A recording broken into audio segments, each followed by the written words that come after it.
Welcome, my constant reader friends. I'm Tad, and this is Tad Reads Books and Stuff.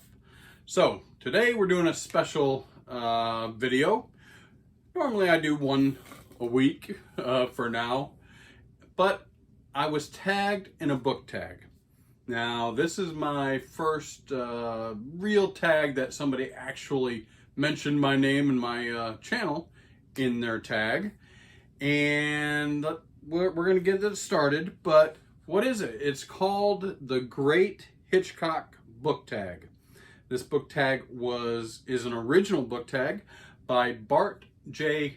Gilbertson and his booktube channel, Book Rising. I will be putting a link for his channel below, of course. I was actually tagged by Graz at GKBC. That's his booktube channel, and I appreciate it. It's my first real tag. I've done one other tag before that Kim did, Kim the Paper Traveler, and but she didn't really like tag me and say, Tad, hey, do this. But Graz did, so I'm gonna do it. We're doing a special one today. All right, so what he did was he took Alfred Hitchcock movies, and if you're a fan of Alfred Hitchcock movies, a lot of his movies are a single word, and he took 8 of them.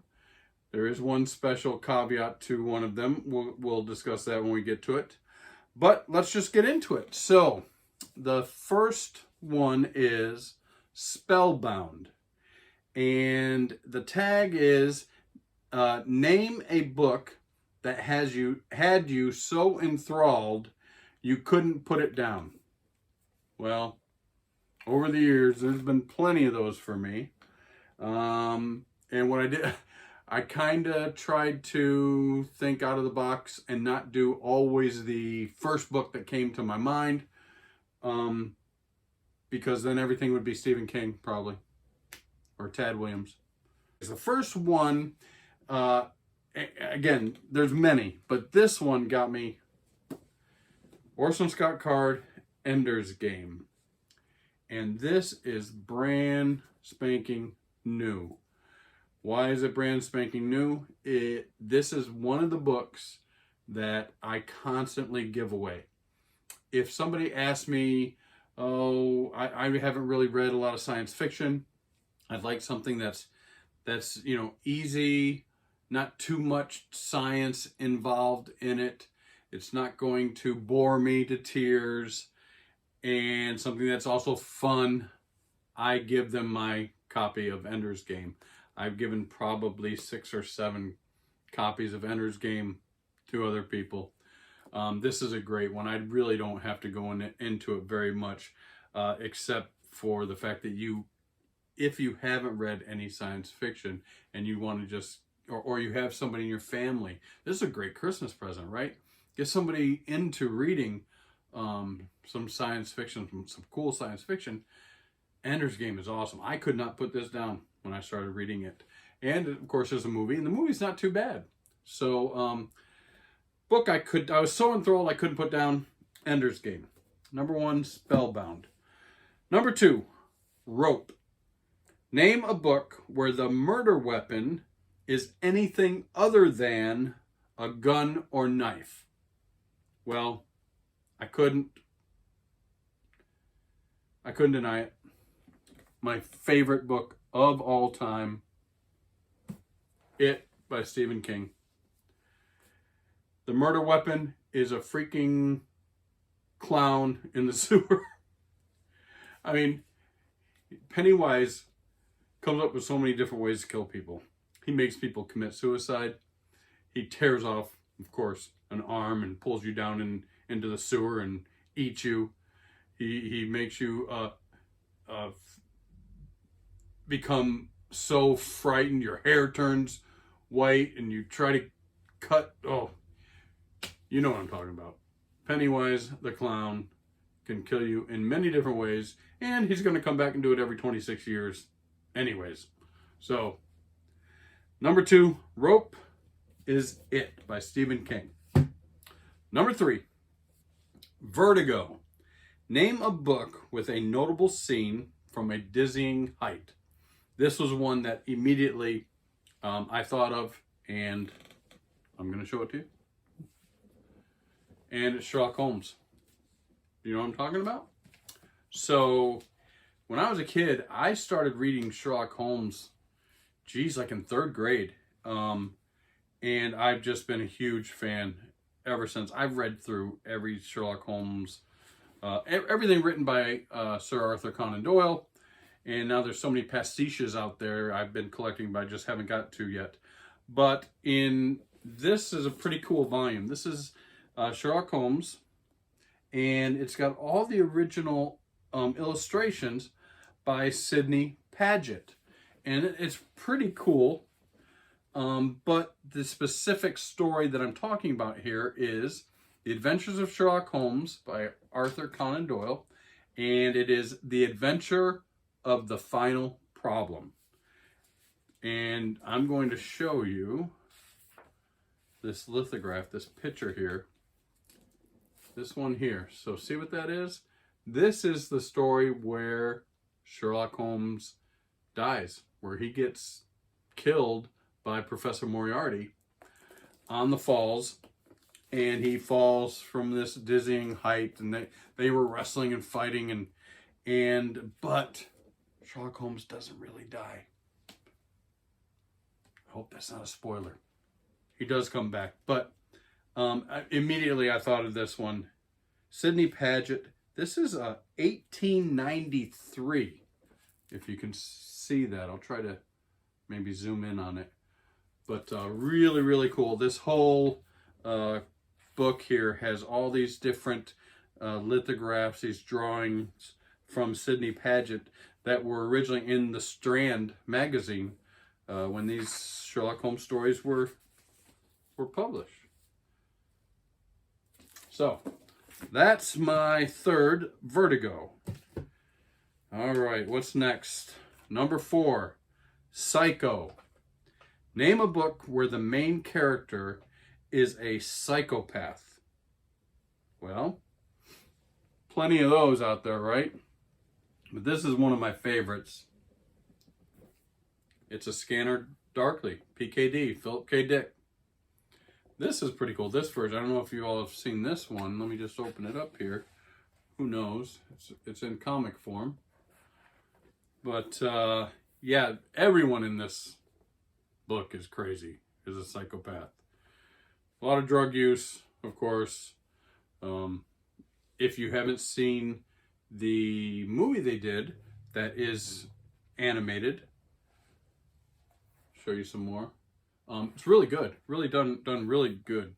Keanu Reeves and Woody Harrelson and Winona Ryder and Robert Downey Jr. is in it. Yeah, this is one of my favorites. But yeah, everyone's a psychopath in this book. All right, moving on. Number 5, Frenzy. Name a book where a society or community is in complete chaos. Well, I had several that I was thinking of, but this one I read, it's been over a year now, so I never discussed it on my channel. And I don't know, there's probably some of you out there that are fans of Neil Shusterman and Jared Shusterman, and this is Dry. It's a YA story, but really interesting. I mean, very kind of convoluted, like this would really happen, but it's in California and all the water dries up. You know, they talk about, conserving water all the time in California. Well, the whole structure falls apart and there's no water. People have to start conserving the water, and then that dries up, and then people become militaristic and lock themselves in homes and protect their homes. And it's pretty cool. It'll make you think. Again, it's a YA story. Not very too many difficult themes in it, but I thought it was interesting as hell. And And I don't read a lot. I've said that before. I don't read a lot of YA. But this one was pretty cool. Neil Shusterman and his brother Jared Shusterman. And this is Dry. I thought it was really cool. The whole town that they live in goes bonkers. All right. Next. All right. So we're on number 6. And number 6 is Topaz. And I tried to think of something really cool for this one. And I couldn't. I was thinking of one thing, but I don't really own it. So I wanted to kind of use books that I've owned and read. So Topaz is name a book where gems and jewels are an essential part of the plot.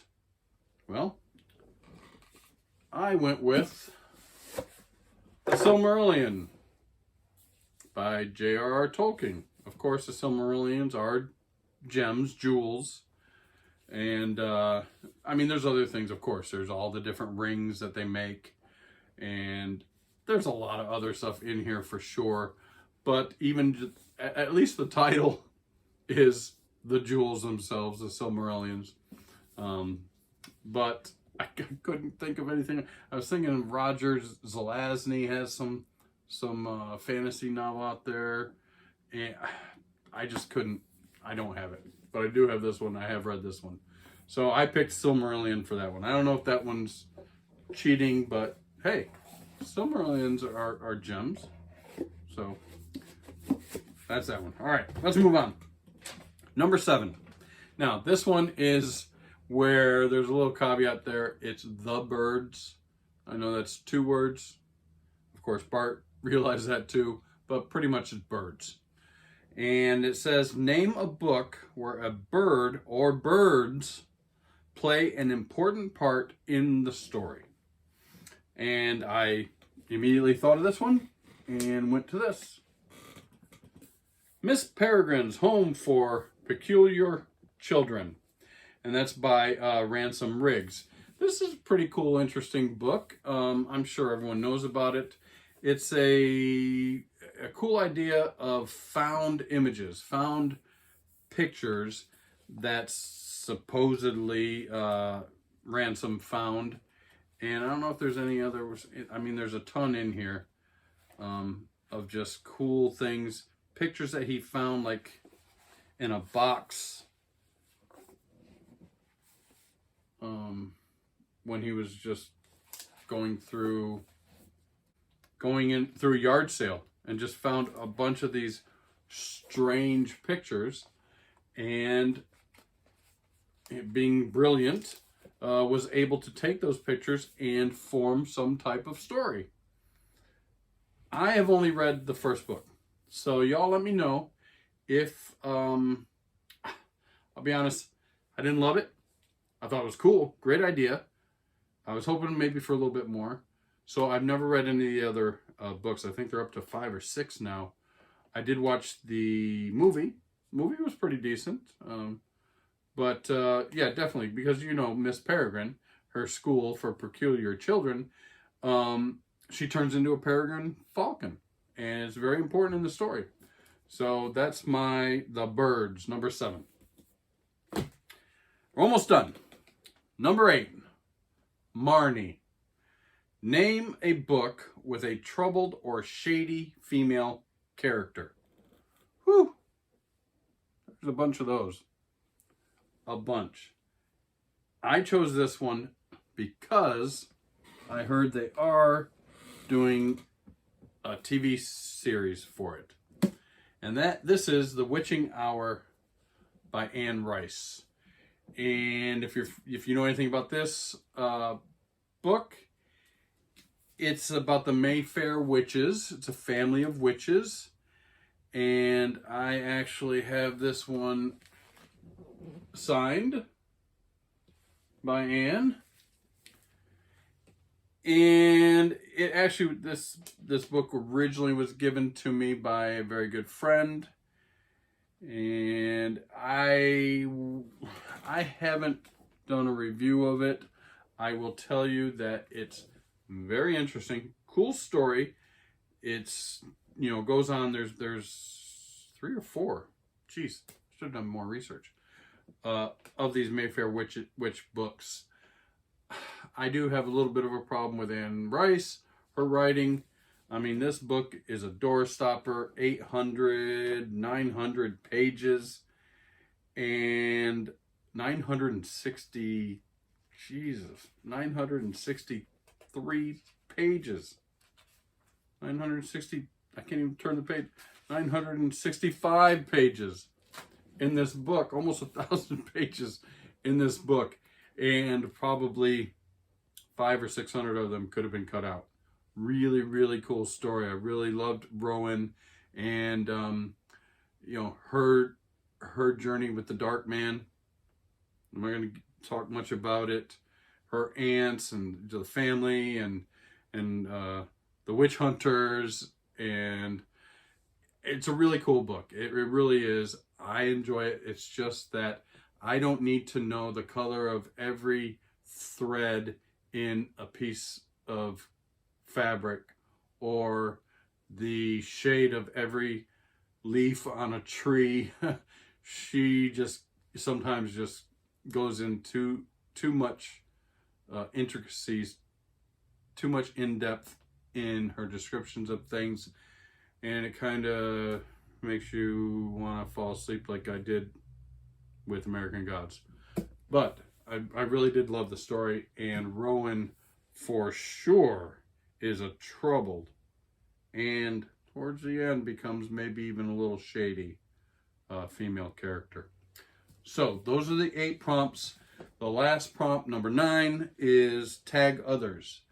And to be honest with you, I don't really have a lot of interaction with other booktubers. I watch a ton of them, and there may be some that even subscribe and watch my channel, but just we haven't like made any type of connections or anything. So I really don't know anybody to tag.